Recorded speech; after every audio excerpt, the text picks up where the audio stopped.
Bueno, yo tengo una historia particular porque a los 6 años quedé huérfana. Sí. Huérfana de madre, mi mamá murió de un accidente en auto y a los 4 años, o sea, cuando yo tenía 10, murió también mi papá. Así que mi vida creo que está muy marcada por esa característica muy particular que me hizo más fuerte en realidad. Porque a veces si se quiere, las desgracias o accidentes de este tipo generan como una especie de vacunación. Entonces nací en Martínez, digamos, nací en la ciudad de Buenos Aires, pero viví toda mi vida en la zona norte de la provincia de Buenos Aires. Y tengo 2 hermanas, y entonces cuando de pronto nos quedamos huérfanas, era quien se iba a quedar cargo de nosotras 3. ¿Era la mayor? Yo era la menor. Ah. Y en ese momento teníamos solo un tío del lado de mi mamá y un tío del lado de mi papá. Ninguno de los 2 nos podía tener a las 3. Entonces nos ofrecieron separarnos, uno en cada casa y nosotras dijimos que queríamos ir a un orfanato, pero que no nos separen a las 3 hermanas. Y apareció una amiga de mi mamá que dijo, yo las tengo a las 3. Ah, qué genio, un ángel. Una genia a quien quiero mucho. Y no resultó mi madre, pero a lo más parecido que uno pudiera imaginar. No es una tía, porque en realidad sanguíneamente conmigo no tiene nada que ver. Pero nos incorporó a su casa, donde ya había otras 3 hijas, nenas menores que nosotras. O sea, imagínense, de 2 años a... Mi hermana mayor tenía 14 en el medio. Todas las edades. O sea, una casa de 6 mujeres. Esas 3 mujeres hoy son grandísimas profesionales, ultra creativas, intelectuales del planeta, divinas, que no son mis hermanas, pero se parecen bastante. Y bueno, y vivimos en esa casa hasta que ellos se separaron. La mujer esta que nos había incorporado, claro, le dedicó tanta energía a criar a 6 mujeres que descuidó a su pareja y a su marido. ¿Quién se fue con otra? Entonces, hubo ahí una crisis y nosotras 3 nos fuimos a vivir sola. O sea que yo viví sola desde que tenía 14 años. Y bueno, entonces hoy veo a mis nietas, tengo una nieta de 15, que no la dejaría vivir sola, creo que no la dejamos sola un sábado a la noche ni en la casa, y yo desde los 14 vivía sola. Digo, cómo es distinto pero bueno, de esa, si se quiere, historia medio así, que me hizo cambiar mucho de colegio. Fui al colegio alemán cuando mis padres eran alemanes, yo tengo incluso pasaporte alemán, pero nací en la Argentina. En mi casa de chiquita, con mis padres, no había televisor porque decían que uno perdía tiempo, eran muy alemanes, de mirar televisión y publicidad, y luego yo fui publicitaria y creadora de la agencia de publicidad. Y bueno, cambié mucho de colegio y tuve una vida así bastante movida. Terminé la secundaria viviendo sola.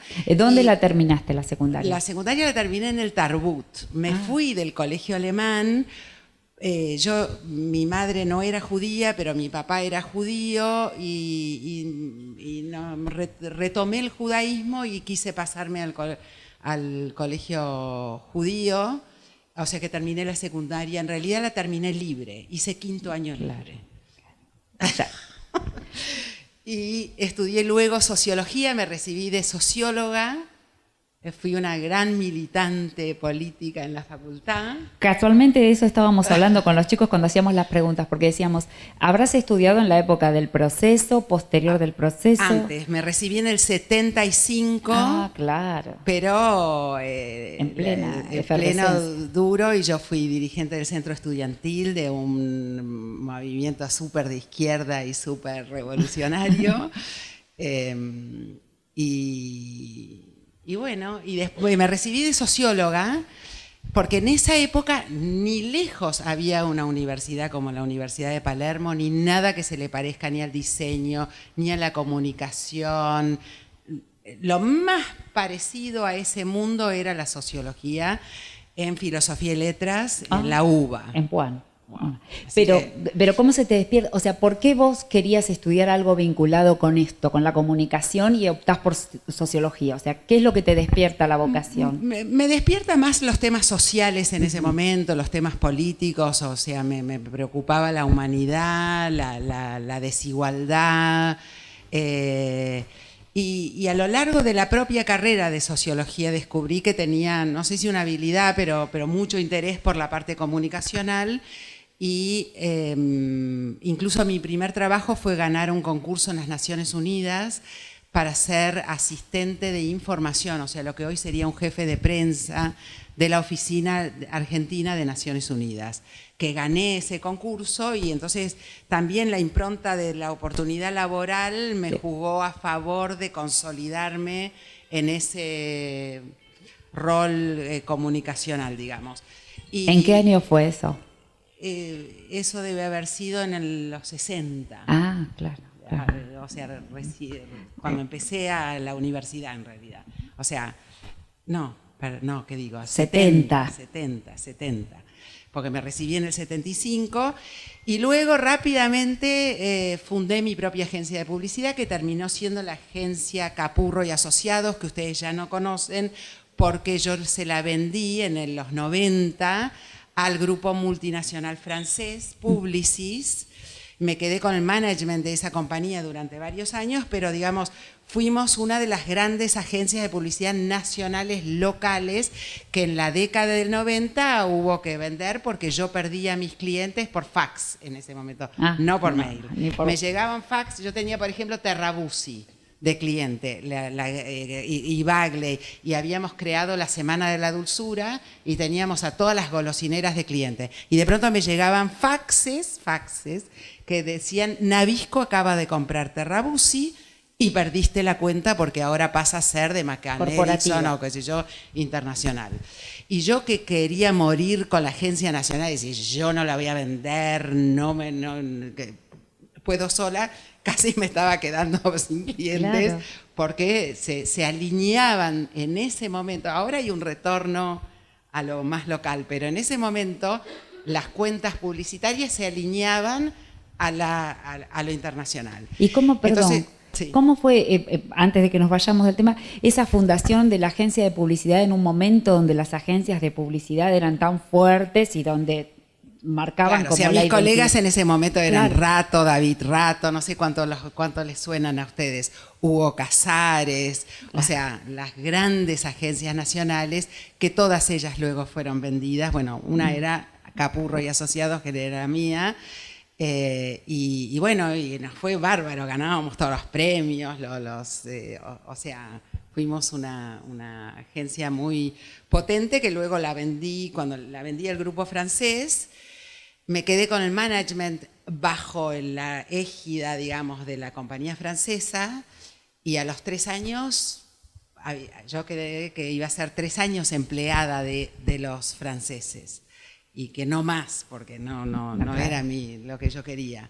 Y bueno, y entonces cuando me fui por la puerta de la agencia dije, uy, de años, o sea, no sé, 15 o no sé cuántos años había tenido la agencia, y teníamos 100 empleados en ese momento, y yo me iba por la puerta y dije, bueno, ¿quién se va conmigo? ¿Me voy yo o quedo adentro de la agencia? Porque yo no me distinguía si yo era yo o yo era la agencia de publicidad. Claro. Pero me fui caminando por la puerta y me traje conmigo. Muy bien.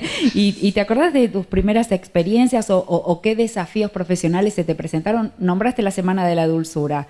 ¿Por ahí cómo surgió eso? ¿Cómo? Sí, una vez nos convocan, toda la industria de las golosinas estaba agrupada en una cámara. O sea, Suchard, Nestlé, Georg Galos, Terrabusi, Bagley, etc.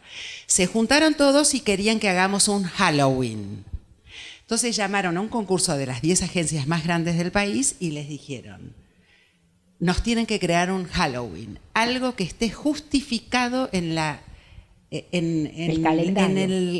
raíz argentina, o sea, busquen alguna justificación de una fecha que no tenía por qué ser la misma de Halloween, pero donde vendamos más golosinas. Entonces en la agencia yo dije, este brief es un horror. Y yo me caracterizaba porque nunca estaba de acuerdo con los clientes y siempre les discutía todo lo que me... Entonces yo dije, bueno, vamos a perder el concurso, pero vamos a hacer lo que nos parece.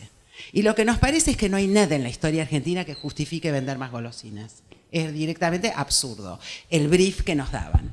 Entonces vamos a rechazar el brief y vamos a decir que vamos a tomar una realidad cotidiana que todos atravesamos, que es la picardía de que te cambio una golosina por un beso y así, o sea, te cambio una cosa contra otra, a los chicos, las madres, te doy una golosina si te portás bien o si me das un beso, y esa simpleza que era una golosina por un beso, la transformamos no en un día como nos habían pedido, sino en la semana de la dulzura, intercambiamos una golosina por un beso. Que además vendían mucho que más. Terminó en el calendario oficial, ganamos por supuesto el concurso y fue espectacular. Después otro desafío que recuerdo es, no, ustedes tampoco lo recuerdan porque son muy jóvenes, la vieja casa tía. Levanten la mano quien recuerda lo que era la casa tía. Y hay gente que recuerda. Bueno, la vieja casa tía era una tienda tipo supermercado de antes, o sea, que vendían desde cosas de bazar, o sea, bastante equivalente a lo que hoy puede ser un Walmart o un Carrefour, pero en locales mucho más chiquitos, había 50 en todo el país, era la cadena de comprar. Pero era vieja, el mundo cambiaba y entonces un día recibo una invitación de Francisco de Narváez diciendo a la agencia, ¿querés participar en un concurso que vamos a hacer entre todos? Una carta muy formal, conteste de este modo si quiere participar del concurso. Y entonces yo, en vez de contestar formalmente, sí señor, estamos muy interesados en participar del concurso, hice un tarjetón tipo casamiento y puse sí quiero. Claro. Y había ganado el concurso. Y por supuesto. No por eso, después tuvimos que presentar. Pero... ¿Y qué hicieron? ¿Le cambiaron la imagen? Le cambiamos la imagen a tal punto que luego fue vendido por Norte, que hoy es Carrefour. Claro. O sea, fue tal de Narváez se hizo millonario por culpa nuestra. Y yo siempre digo, me pasé la vida asesorando a los empresarios para que se llenen de plata y yo me quedé con los honorarios menores, pero bueno. Pero estabas del otro lado. Y bueno, y entonces tomaste, vos decís, salí por la puerta y me llevé a Doris conmigo, ¿no es cierto? Sí. ¿Y cómo, si bien tuviste tu militancia política, cómo fueron los primeros pasos por ahí donde ya pudiste incursionar en cuestiones más vinculadas con gobiernos? Bueno, yo cuando dejé la facultad y me casé, dejé de militar. Ajá. O sea, fue la época universitaria y después me aburguesé. Bueno, más si terminaste en el 75 y después vino el 76 y... Sí. O sea que en esa época ya dejé y empecé a trabajar en lo de las Naciones Unidas y después creando mi propia agencia. Cuando me voy de la agencia tenía en el contrato de venta que hice al grupo multinacional francés, tenía lo que se llama un non-compete. Non-compete en un contrato es que vos no podés competir con la agencia, con la empresa que acabas de vender, porque las agencias son bastante personales y entonces si yo me iba al lado de enfrente, todos los clientes se iban a venir conmigo, no se iban a quedar con los franceses, con lo cual había una cláusula non-compete. Y yo dije, ¿y ahora qué hago? Si lo único que sé hacer es eso. Entonces me fui a Washington a estudiar en la George Washington University en the Graduate School of Political Management, a ver cómo era la comunicación pública y política. Cómo era la comunicación pública y política y aprender un poco de eso. Y entender que si la comunicación y los esfuerzos y los talentos y las inversiones y si las investigaciones de marketing se aplican para un caramelo, ¿cómo no se aplican para una ciudad, para un país, para un gobierno, para una idea? Entonces, con esa inquietud me fui tanto a España como a Washington a estudiar. Me puse en contacto con Tony Puig-Picard de Barcelona y me especialicé en lo que es la comunicación pública y política y me traje la representación de la universidad para crear grandes seminarios que venían miles de personas, Mauricio Macri entre otros. Que tenemos también. Bueno, y entre ellos estaba... Al padre también. Invité a ser parte del comité organizador de esos seminarios a Jaime Durán Barba, entre ellos. Entonces, integré un comité de Torcuato Di Tella, Jaime Durán Barba y Manuel Moray Araujo y yo, que yo presidía, para hacer seminarios de comunicación política. Por eso se me vincula un poco, no sé si en Google o qué sé yo, con el management político que tiene que ver con la comunicación. A partir de eso me metí en el mundo de la comunicación pública y política y me fue insuficiente el modo en que en ese momento se investigaba, porque todas las empresas que hacen investigación en opinión pública o investigación de mercado, focus groups, encuestas, etcétera, llevaban meses. Entonces, así yo cuando quería estudiar Nesquik, que era un cliente mío, Nestlé, cada investigación llevaba 6 meses hasta tener el resultado. Y no importaba, porque nada cambia tan rápido en el consumo de un producto de L'Oréal o de un producto de... Pero políticamente, un día al otro, te cambia la realidad, con lo cual te cambia. Entonces, creé una empresa que se llama Ibarómetro, que es una empresa de investigación de mercado y opinión pública, que incorporó tecnológicamente un modo de hacer encuestas en el día, en forma telefónica automática, que en ese momento no existía. Existía lo que es hoy, que uno llama y hay una operadora que hace las preguntas y las respuestas, pero no un sistema automatizado que hoy invade a todos nuestros hogares y que ya es un commodity, pero que en ese momento fuimos los únicos. Tanto que, por ejemplo, le hicimos una encuesta a Michelle Bachelet un día que hacía un discurso en Chile, y a las 3 horas sabía el impacto que ese discurso había tenido, porque los resultados eran vía digamos, digitales. Y claro. Así que siempre estuve muy no preocupada, sino metida en la innovación tecnológica en la que hoy estoy también fuertemente involucrada. Pero en ese momento, que eran los inicios de todo esto, desde Ibarómetro hicimos este tipo de encuestas. Y bueno, entonces terminé involucrada en el asesoramiento de políticos, de ciudades, de instituciones, de gobiernos, en una parte con Jaime Durán, y bueno, incluso creamos una fundación en su momento con Francisco de Narváez, el dueño de Tía, que para entonces había vendido por $750 millones la vieja casa Tía, y le sobraba la plata, y me dijo: Doris, ¿qué voy a hacer con toda esta plata? Y digo, y creamos una fundación y estudiemos el país, y la creamos con Mauricio Macri, claro, en una fundación que se llamó Creer y Crecer. O sea, en distintos ámbitos. Y después ¿En hice Boca? ¿Estuviste en Boca también? Bueno, sí, le hice toda la campaña de Boca a Mauricio, lo tenía de cliente también en la agencia de publicidad antes. Claro. Y después de Ibarómetro, después no me gustó esa fundación, me separé de la fundación Creer y Crecer.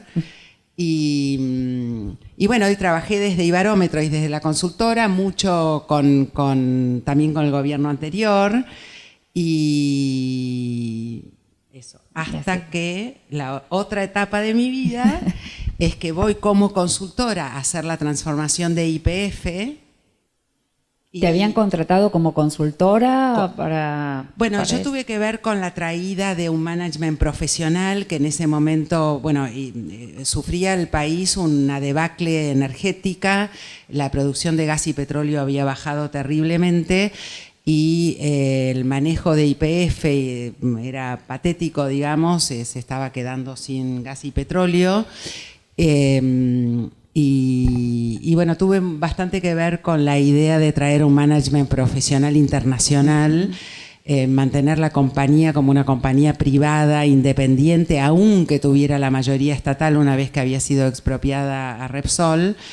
Y entonces estuve contratada por consultora, por el propio management que yo traje. Claro. O sea, me dijeron, bueno, quédate como consultora y armanos toda la cultura de YPF, la comunicación, la la relación institucional corporativa, etcétera, cosa que hice, y a los 6 meses dije, bueno, acá este es el esquema que propongo, esta es la terna para que dirija toda el área, digamos, soft de la compañía, y ahí no me dejaron irme y me quedé, y no solo no me dejaron irme, sino que me dijeron que tenía que ser del staff, incorporada como empleada de YPF, así que pasé a ser vicepresidenta de YPF, dejé mis consultoras en manos de mis empleados, y me aboqué 100% a YPF, sin saber nada de gas y petróleo. Pero aprendí un poco. Me imagino. Pero sí aprendí a manejar una compañía de 45.000 empleados, de los problemas sindicales, de la licencia social que hay que tener para operar, de poner el mundo energético en el plano argentino. Perdón, antes de avanzar con eso, justo una de las preguntas era que habiendo trabajado en empresas que manejan tales sumas de dinero, presupuestos y personal, ¿cómo es tomar decisiones que pueden afectar a la gente, no? Yo en YPF, que tal vez es una de las cosas que me marcan mi presente más que toda mi otra historia, aprendí la diferencia entre ser un consultor y gestionar. Claro.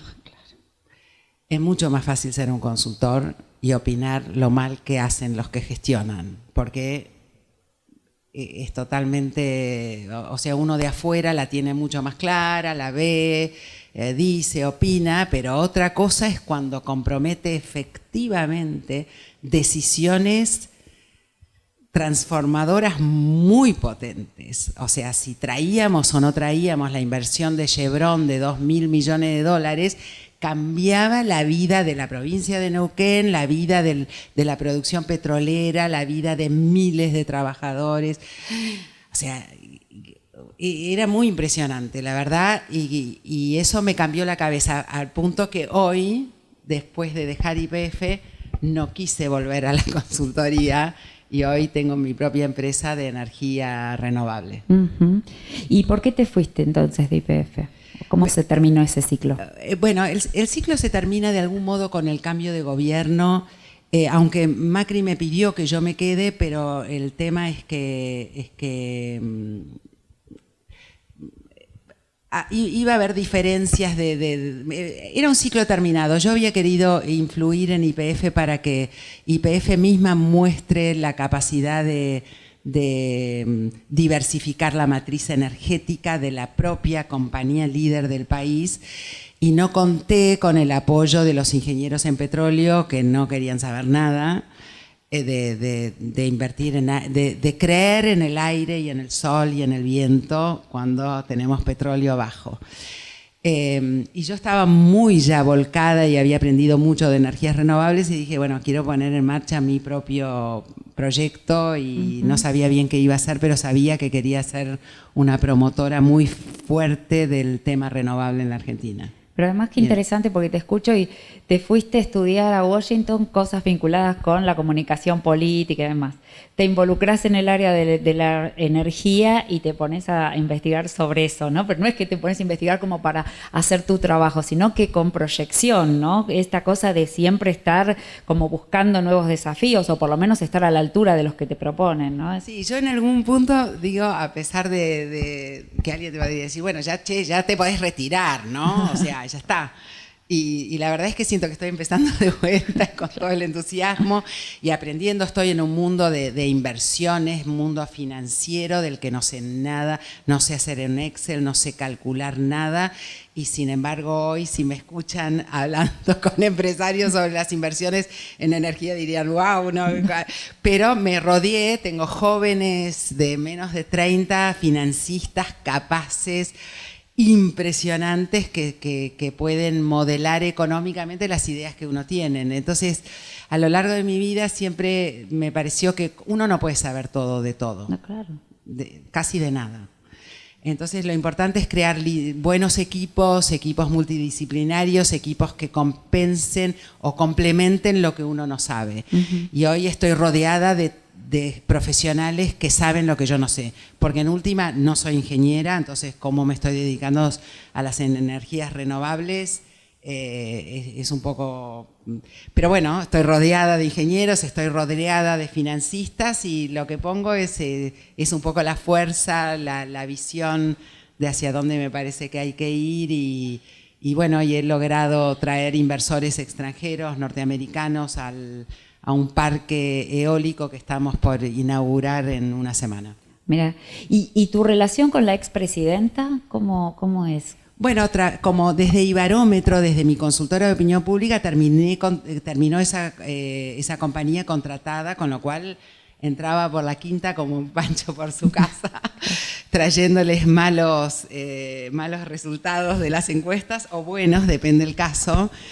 Y tanto en la época de Néstor como de Cristina. De ahí, digamos, me quedó una relación personal, pero además yo era un poco el exponente internamente de lo que opinaba la opinión pública. Y entonces desde ese lugar les decía cualquier cosa. Bueno, es que a veces es lo que es necesario, claro, ¿no? Y desde YPF, que algunos dicen, pero ella fue funcionaria del gobierno, no fui funcionaria del gobierno anterior, al contrario, siempre me peleé, pero y desde ese lugar en YPF logramos mantenerla, y Cristina estuvo muy de acuerdo en mantener la compañía como una compañía profesional, donde no se meta la política, donde sigamos cotizando en la Bolsa de Nueva York. Nuestra primer medida fue ir a Nueva York a tener una reunión con inversores para dar tranquilidad a los inversores de que la compañía iba a seguir siendo profesional o iba a empezar a ser profesional, y iba a seguir independiente y bueno, o sea que... Sí, estuvieron como pero con tuve la formalidad mucha relación correspondiente. tanto en YPF, en peleas con Axel Kicillof por el precio del gas. Estábamos importando gas a $17 el millón de BTU y nosotros podíamos traer inversores para YPF si nos daban un precio más alto que $2 el millón de BTU del precio que teníamos en Argentina. Entonces, bueno, peleamos por un precio que hoy el gobierno mantiene esa política que finalmente logramos desde YPF, que el gobierno anterior promueva la inversión, cosa que finalmente se hizo, y hubo un precio de $7,5 por millón de BTU de gas. ¿Y cómo ves la realidad actual del país? O sea, vos te fuiste en ese momento de YPF, podemos hablar, si querés, de las cuestiones vinculadas específicamente con la energía o a nivel general. Estos 2 años y medio, ¿cómo vas viendo? No, bueno, por lo pronto como no lidero más Ibarómetro, no tengo información, digamos, no estoy haciendo análisis político hoy para nada. Y sí del sector energético en el que yo estoy metida empresariamente. Claro. Entonces, un tema hay un tema muy importante hoy en la Argentina, que es que hay un proyecto que concita el 100% de adhesión política, que podríamos decir que puede ser una política de Estado porque hay acuerdo de un 100%, que son las energías renovables. El proyecto de ley de energía renovable de transformación de la matriz energética se votó, lo propuso el gobierno anterior en el 2015 y se votó por unanimidad. Y es lo que este gobierno hoy implementa, con muchísima energía puesta para implementarlo. Y hoy las energías renovables son uno de los sectores donde la cosa está funcionando, donde hay cierta inversión, donde hubo ya 2 licitaciones y donde hay movimiento. Claro. Y bueno, en principio eso por ahí tiene que ver con inversiones que vienen de afuera, por lo que decías, ¿no? De Estados Unidos y demás, para poner en marcha los parques eólicos. ¿En qué otra rama estaría de la energía renovable? La energía renovable es el viento, sí, es la energía eólica y es el sol. Y la Argentina tiene el segundo mejor sol del planeta, o sea, mejor radiación terrestre. En el norte de la Argentina, Salta, Jujuy, tenemos casi el mejor sol, ni que hablar de América Latina, junto con Chile, con el desierto de Atacama. Y en la Patagonia tenemos el tercer mejor viento del mundo. Y sin embargo, no tenemos energías renovables. Somos los más atrasados en el desarrollo de nuestros propios recursos, como nos pasa en muchísimas cosas. También en petróleo y gas. donde tenemos el segundo recurso de petróleo y gas no convencional y sin embargo todavía no lo estamos produciendo. Pero en energías renovables solo el 1% del recurso solar y del viento es usado hoy en la Argentina, es fuente de energía. O sea que la capacidad que tiene la Argentina de crecer en eso está marcada por un lado por la ley, porque la ley votada en el 2015 dice que tenemos que llegar al 20% de fuente renovable para el 2025, pero bueno, en eso estamos. Lleva tiempo, lleva esfuerzos, pero el potencial de la Argentina, nuevamente como en tantas cosas, es increíble, pero no sé si los argentinos somos capaces de ponerlos en valor. Claro. De eso estuviste charlando en la conferencia esta de Global Power Market en Las Vegas. Sí, justamente la semana pasada en Las Vegas me invitaron a participar de cuáles son los desafíos en América Latina.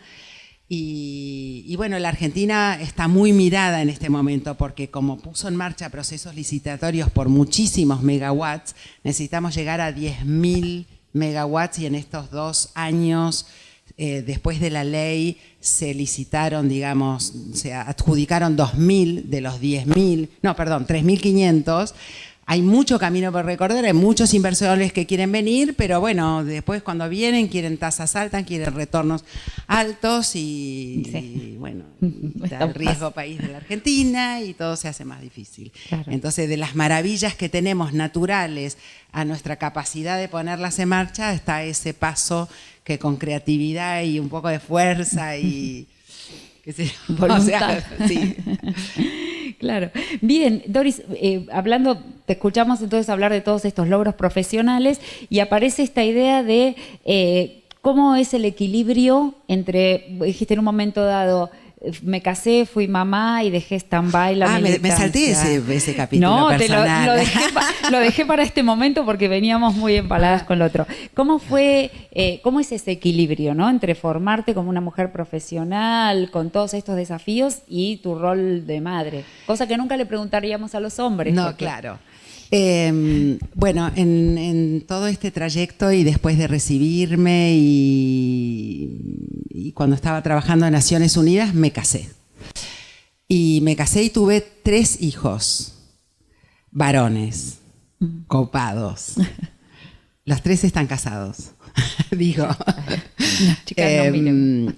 Y bueno, y todo el trayecto de la agencia de publicidad lo tuve amamantando 9 meses a cada uno de mis hijos, siendo presidenta, gerente general y dueña de una agencia de publicidad que para entonces tenía 100 empleados, pero no dejé de amamantar un solo día. Y sufrí bastante por la tirantez que implica ser madre y trabajar como yo trabajaba, que era mucho. No iba a un cóctel, no iba a una reunión después de las 6 de la tarde, laburaba como loca y después en casa también, pero me iba lo más rápido posible y tenía una dedicación impresionante a mis hijos los sábados y domingos. O sea, pueden decir que estuve poco tiempo, pero el que estuve se notaba que lo hacía con muchas ganas, contra otras madres que no trabajan, se dedican todo el día y lo que le manifiestan a los hijos todo el tiempo es que se los quieren sacar de encima.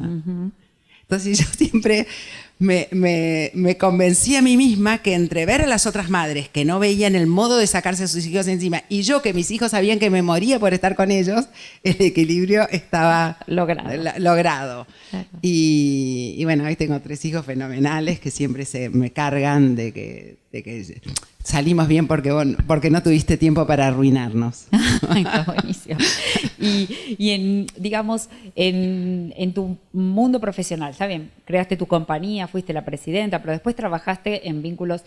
¿En qué medida el ser mujer te benefició o te perjudicó? Bueno, yo siempre opiné. Tengo 2 etapas de mi opinión sobre los temas de ser mujer y los conflictos. Al moverme en toda mi primera etapa de mi vida profesional en un mundo de creatividad, en un mundo de vanguardia, en un mundo de innovación, yo no sentía que hubiera un tema discriminatorio o que fuera necesario ni siquiera un movimiento feminista, porque me parecía un poco que era el invento de las mujeres para quedarse cómodas donde están y no hacer los esfuerzos correspondientes. Siempre es como que me invitaban a ser presidenta de todas las asociaciones de mujeres y yo decía, ¿por qué? ¿Y por qué hay un día de la mujer y no hay un día del hombre? Es discriminador que haya un día de la mujer. No debiera haber un día de la mujer, porque si lo hay, debiera haber un día del hombre, como el día del animal.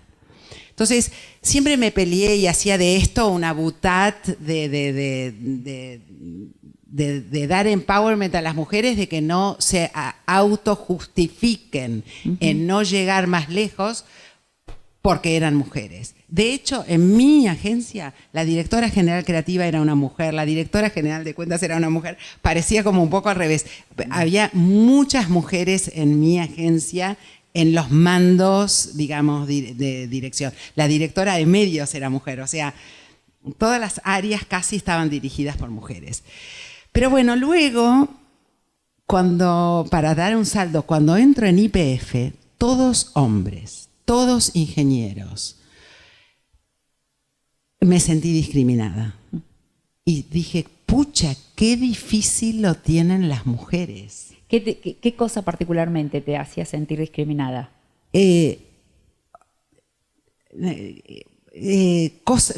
Por ejemplo, voy a tomar un ejemplito de cómo eran horribles. Yo compartía la dirección de la compañía con 7 hombres, ingenieros en petróleo, duros y masculinos. Y me tenían que aceptar porque yo estaba manejando mucha parte de la compañía y tenía ideas femeninas, sí. Como por ejemplo que había que invertir en el sol y en el viento en ese momento, hace 7 años, sí, no sé, 7 años.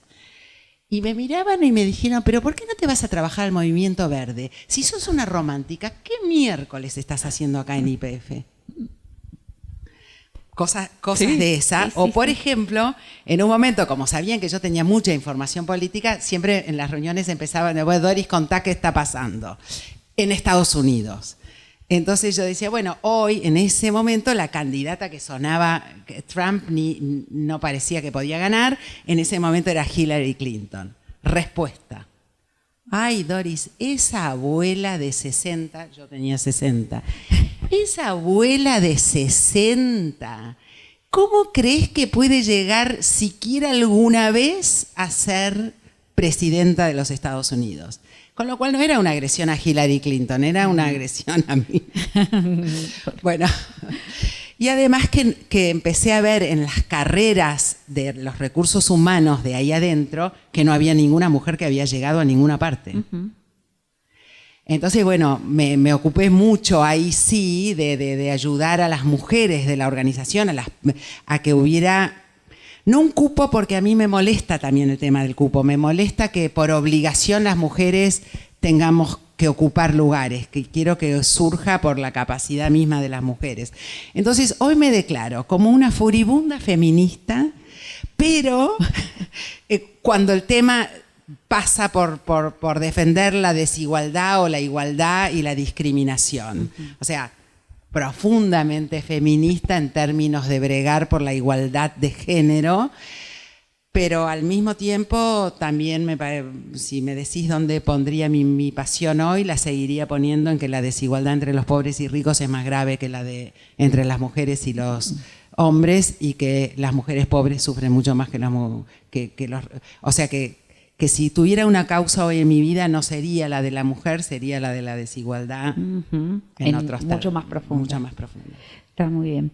Bueno, y contanos, Doris, ¿sentís que tenés algo pendiente? Porque vos decís, me gusta seguir, recién empiezo, me gusta seguir preparándome. ¿Qué sentís que te queda pendiente o qué te gustaría hacer de acá a unos años?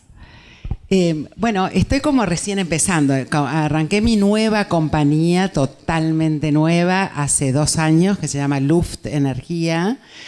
Es una compañía dedicada a las energías renovables y rápidamente me contrató la empresa Pampa Energía, la dueña de Edenor, que es la compañía más grande de electricidad del país, En realidad me quisieron contratar para que me haga cargo de Petrobras, que estaban por comprar en la Argentina, pero yo dije, no, yo no quiero volver al mundo del gas y petróleo, quiero... Entonces le contrapropuse a Pampa que le ayudaba a abrir el camino de las renovables, y así es que ganamos en la primera licitación. Y además dije que no quería ser empleada porque soy una pésima empleada, como se vio en YPF, porque rompí los esquemas, no me gustan las corporaciones burocráticas. Traté de romper mucho y todo lo que yo hubiera querido romper no lo logré romper en YPF en términos de innovaciones de las estaciones de servicio, en temas de la transformación energética de la propia operación de YPF también. Bueno, es complicado, y entonces dije, bueno, creo esta compañía y no me pongo de empleada ahora de otra gran empresa, pero me asocié a ella. Y después me fue tan bien que le logré todos los objetivos que habíamos planteado en el contrato, que el año pasado me propuso asociarme al proyecto de viento, y no tengo plata para comprar un proyecto por $25 millones, el 50%. Entonces traje un fondo norteamericano que hoy lo tengo yo de socio en mi compañía. Y hoy entonces tengo como un desafío nuevo, porque recién me acabo de asociar hace unos meses.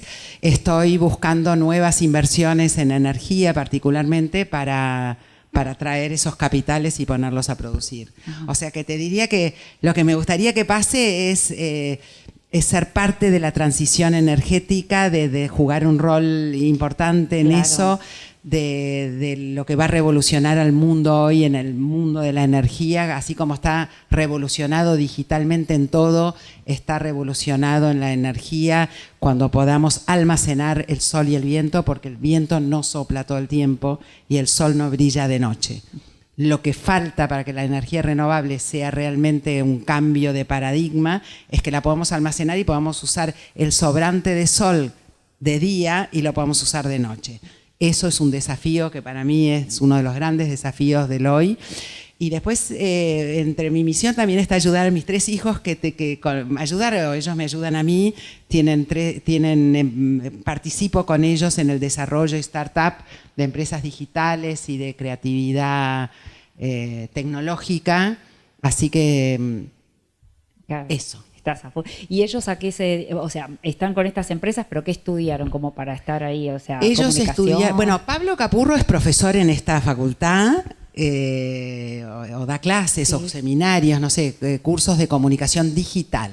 Es un experto y habla por la CNN del mundo digital, y ha creado y es cofundador con su hermano de muchas empresas digitales que hacen desde e-learning para chicos hasta, son como 10 compañías y administración de compañías en la nube, de pymes, etcétera. Y después mi hijo menor se fue a vivir a Estados Unidos, así que me paso yendo a Estados Unidos a visitar. Qué pena. Bueno, ahora fuiste a Las Vegas. Sí. Y ahora que contás esto de almacenar el sol, la energía del sol, la energía, ¿dónde se está haciendo? ¿Qué experiencias hay en el mundo sobre esto? Bueno, el más avanzado es... Que lo está aplicando en forma útil y concreta es Tesla. ¿Quién escuchó hablar de Tesla? Los autos. O sea, la gran transformación del mundo de petróleo y gas que hoy yo visualizo casi como obsoleto. Piensen que todas las guerras, todos los problemas del siglo pasado eran que nos íbamos a quedar sin petróleo. Hoy no le importa a nadie. Y además no nos vamos a quedar sin petróleo porque sobra. Porque hoy, al haber energía renovable, que no te terminé de contestar, también hay biomasa. O sea, en energías renovables está el sol, el viento, la biomasa. O sea, la transformación de la basura, de todo tipo de basura, también de basura agrícola o animal, orgánica, a energía. También la energía hidroeléctrica, geotérmica, o sea, hay muchas formas. La más potente y que hoy proporciona la mayor cantidad de energía es la eólica y solar. Bueno, entonces el almacenamiento que se da con baterías, Tesla lo está aplicando a los autos. Ahora uno cree, bueno, es Tesla. No.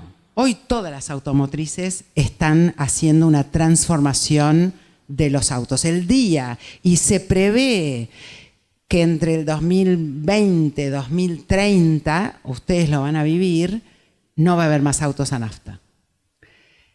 ¿Cuánto va a durar? Es la discusión. Por ejemplo, yo en mi último año en YPF estuve con el presidente Chevron en Estados Unidos y le digo, dígame, ¿cómo está afrontando una empresa como Chevron, líder de petróleo y de los Estados Unidos, el mundo de los autos eléctricos? Ah, no, me contesta, bullshit.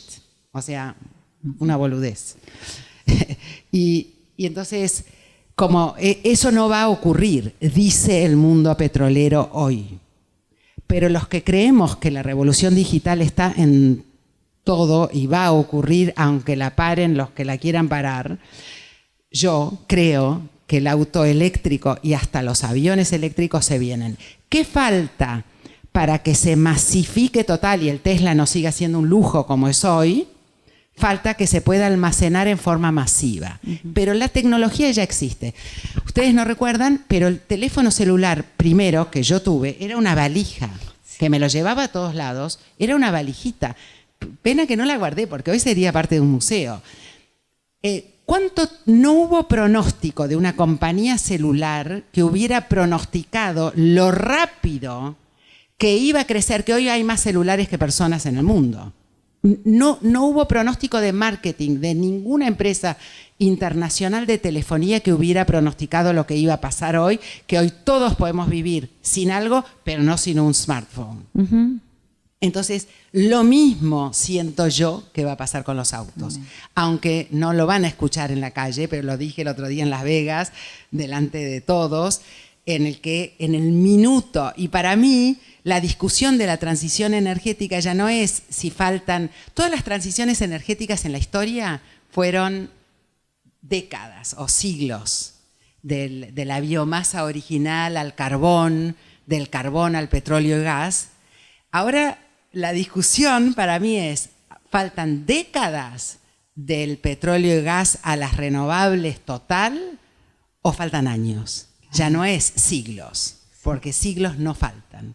Entonces, en eso están quienes, por supuesto, políticamente, desde el punto de vista de los intereses del capital, quieren retrotraer la evolución y revolución energética, y quienes, como yo, chiquitito, estamos en el mundo de hacer que esto pase y que pase lo más rápido posible y que va a cambiar el paradigma. Porque otro paradigma que va a cambiar es el geopolítico. Porque ¿saben quién tiene el mejor sol y mejor viento del planeta? África y América Latina, que son los más pobres. Como siempre nos vamos a quedar pobres porque mientras tanto ya obviamente las grandes empresas cuyo capital se necesitan, pero digamos ofrece una oportunidad para la Argentina y para América Latina este recurso que está bueno que lo podamos poner en marcha. Está buenísimo. Bien, chicos, a ver, ¿alguna pregunta que quieran hacer? Sí, hay dos. A ver, bueno, arrancamos vos. Sí, dos cosas. Comentaste que después de fundar, crear y crecer, te separaste. ¿Hubo algo que no te gustó o en general en tu carrera a la hora de comunicar sentís que hubo quizás algo que no te gustó con el tiempo, que quizás esa información no te gustó el empleo? Y segundo es que en YPF me da la impresión como que es justamente no avanzar en lo que en el día de hoy querés, que es realizar todo lo renovable. ¿Sentís que es una empresa como que le falta un cambio? No, hoy el granito de que sembramos, porque terminamos sembrando un granito, voy primero a la segunda, de YPF. YPF bajo nuestra gestión empezó a armar un parque renovable en Comodoro Rivadavia que se llama Manantiales Ver, en Chubut. Y bueno, y resulta que es potente porque ese parque puede alimentar, como era la hipótesis, la propia necesidad energética de la producción de petróleo. Entonces es una muy buena combinación para mí. Esto ocurrió y YPF hoy sí está haciendo fuerza para el desarrollo de renovable, a tal punto que creó una compañía que se llama YPF Energía Eléctrica y que yo quise apoyar con mis inversores actuales. O sea, estoy queriendo apoyar con inversiones esa compañía de YPF para que tenga fuerza en el desarrollo renovable. Sí. Sí, bueno, la realidad es que a mí me pasó varias veces en la vida que propuse cosas a destiempo. Y eso te lleva a que fracasa algo que luego vos decís, pero ¿cómo? Ahora todo el mundo habla de eso. ¿Y qué pasó? ¿Qué hice mal? Y no había madurez evolutiva en ese momento para hacerlo. Por ejemplo, yo cuando tenía la agencia de publicidad, dije, esto de ir a los locales a comprar las cosas, ¿por qué no vendemos por teléfono? Y usamos un canal de televisión para mostrar y que hacemos una venta telefónica, lo que hoy sería versión e-commerce de Amazon o... Entonces yo dije, bueno, pero yo no tenía un medio, pero sí sabía cómo comunicar la venta. Entonces creé una compañía que se llamaba Teleshopping, cuando yo tenía la agencia. Y Teleshopping era mirarlo en la tele o en los diarios y comprarlo por teléfono. Entonces, como no tenía medio, no iba a poder pagar tanta publicidad, me asocié con el diario La Nación. Entonces, sociedad con La Nación, hice Teleshopping. Me quebré, me fue pésimo, porque nadie se animaba a comprar nada por teléfono. Imagínate hoy, o sea. Entonces, fracasé, porque no había madurez en ese momento para hacer eso. Entonces, muchas veces las ideas para mí se transforman en idiotas, por decir una degeneración de una idea, si no se lleva a cabo. No basta con tener ideas. Y a mí me viene a ver jóvenes todo el tiempo, mirá la idea copada, y le digo, sí, pero ¿sabés qué? No se puede ejecutar. O sea, si no se puede ejecutar una idea... por diversos motivos, y los motivos de madurez de un mercado, de madurez de una compañía, de madurez de un momento. YPF necesitaba en ese momento, y es verdad, retomar un rumbo de producción petrolera, porque nuestro país vive de eso, vive del petróleo y gas.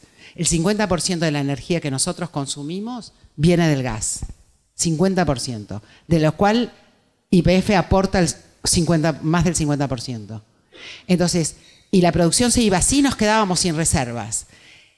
Era un poco lógico que me acusen de romántica en ese momento, porque yo quería que aprendamos y transformamos la matriz energética. Era verdad. Y alguien podría decir, no, bueno, pero ahora, bueno, pero se necesitó que hubiera una ley, que hubiera un consenso político que no había. No había una ley que diga que había que cambiar la transformación energética. Entonces no es soplar y hacer botellas, es... Y tuve mis diferencias con la Fundación Creer y Crecer políticamente en ese momento. Yo pensé que lo iba a transformar a Mauricio, del que era muy amigo y trabajaba con él para todo lo de Boca y toda la comunicación de Boca, que fue fenomenal, en una cosa un poco diferente, y cuando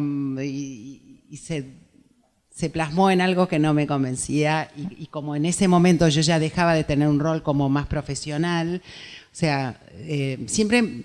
Salvo en la facultad donde milité, ni siquiera en la Fundación Creer y Crecer era una militancia. Yo era como, la fundé con él, pero desde un lugar muy profesional, convocando profesionales, convocando a la Universidad de Ditela, o sea, no como una militante política. Pero después eso se fue transformando en lo que hoy es Cambiemos, y a mí no comulga, y mi rol no me comulgaba. Pero como dice Marcos Peña, lo puse a él ahí porque era amigo de mi hijo Santiago. Un día me pide trabajo y me dice, Doris, mi hijo Santiago me dice, ma, tengo un compañero en la facultad, se llama Marcos Peña, ¿no tenés un laburo ahí en la fundación? Bueno, sí, que venga y que sea mi asistente. Y ahí Marcos lo dice. Sí, ¿sos amiga o cercana a Mauricio Macri o no? No, bueno, trabajé mucho con su papá después. Bueno, fui amiga y cercana a Mauricio y después no. y después quedé trabajando mucho tiempo con el padre. Estamos ante una revolución que se manifiesta en todas nuestras vidas, los shoppings, o sea, el retailing se murió, tal como lo conocemos, los negocios. O sea, mi hijo, que vive en Miami, no compra, yo digo, che, quiero ir al shopping a comprarle cosas a lo de acá. Ma, pero qué antigua que sos. Digo, ¿cómo que antigua? No compran nada yendo a un lugar. Todo es por internet, desde el papel higiénico, las pañales, la ropa, porque además el sistema de devolución es tan fácil que en el mismo edificio, no me gustó, lo dejan abajo y Amazon lo viene a buscar y ni siquiera tienen que avisar. Si lo dejan abajo con un sticker que ya llega por si lo querés devolver. Entonces, bueno, estamos en un mundo de una revolución impresionante, más allá de la energética, donde lo energético es muy relevante, porque el mundo fue evolucionando por la energía. Y ahí había una pregunta. Sí, te escuchamos, Guadalupe. Me gustaría saber cómo definir tu identidad como empresaria y cómo son tu carácter a la hora de trabajar, porque trabajas en lugares de mucha gente o que tienen gran importancia y no es fácil plantarse. No sé si se entiende lo que Sí. ¿Te referís a mi identidad más personal? ¿Cómo definirías, Sí. digamos, tu forma Yo de creo trabajar? que la debilidad, si se quiere, o sí, que marcó mi vida inicial, mi orfandad, me hizo por lo menos aparecer muy fuerte. No sé si lo soy tanto como lo aparezco, pero de cara al mundo empresario y profesional parezco. Después en la realidad personalísima nunca es tan así, pero creé una personalidad de mí misma de mucha determinación, de mucha fuerza, de convicciones, diría que contrarresté para bien y para mal. No me importa tanto quedar bien, soy de manifestar mis opiniones, que a veces me juega bastante en contra, porque así como pude ganar la Semana de la Dulzura por decir ustedes me mandaron una idiotez de brief, también hay clientes como era L'Oréal, por ejemplo, que no le gustaba para nada, que uno le cuestione un brief que venía internacional absolutamente. Entonces, yo creo que generé mis anticuerpos de mucha autoexigencia, primero, a mucha autoexigencia. Yo recuerdo que cuando estaba en el colegio y como yo llegaba y nadie me miraba las notas y nadie sabía si había aprobado o no había aprobado y eran los cumpleaños de 15 y yo ya estaba viviendo sola y había fiestas y yo decía, ¿cómo hago y cómo no demuestro? Porque era un poco vergonzoso también ser huérfano. En los colegios en ese momento, en el Día de la Madre, no era que era el Día de la Familia, era el Día de la Madre y entonces yo tenía que bordar algo que no para alguien que no existía. Entonces, todo eso me generó, por ejemplo, que yo en el colegio, en las fiestas de 15, le decía a todos, yo tengo que averiguaba a qué hora las hacían volver a mis amigas y ponerle que tenían que volver a las 12, entonces yo decía, yo 11:30 tengo que estar en mi casa, como si alguien mirase si yo iba a estar en mi casa. Entonces me creó una personalidad de mucho autocontrol para contrarrestar eso. Diría que aparezco así muy fuerte y muy discutidora y no el poder ni la autoridad me obnubilan para nada. Está bueno eso. Además también venís de una familia alemana que también tiene toda esa impronta, ¿no? Claro, de autogestión. Sabés que un día le pregunté a mi hijo mayor, cuando tenía, pónganle 12 años, le dije, cuando vos seas papá, ¿qué cosas vas a hacer igual que nosotros y qué cosas modificarías? Yo para ver si podía detectar cómo él me percibía como madre. Entonces pensó un rato y me dijo, mira, mamá, todo lo haría igual, menos una cosa muy importante. Nunca mandaría a mis hijos a ese colegio de mierda, que es el colegio alemán, la Goethe-Schule, porque ¿para qué vamos a aprender alemán? Que no sé qué, qué ridícula que sos que estemos en ese colegio horrible, no sé qué. Cuando nació mi nieta y tuvieron que decidir el colegio, yo calladita, ni atreví a opinar y vi que estaban visitando todas las escuelas, entre ellas el colegio donde Santiago egresó. Finalmente, un día me cuentan que anotaron a Lucía, mi nieta mayor, en el colegio Goethe para aprender alemán y yo, cuando me lo dicen, digo, me saqué un 10. Claro. La experiencia te lo confirmó. No, pero bueno, hoy no sé si vale la pena aprender alemán, pero tiene parte de una integración cultural que tengo familia en Alemania. Tu herencia, obviamente. Sí. Bien, chicos, ¿alguna otra pregunta? ¿No? Le damos un aplauso y nos sacamos la foto.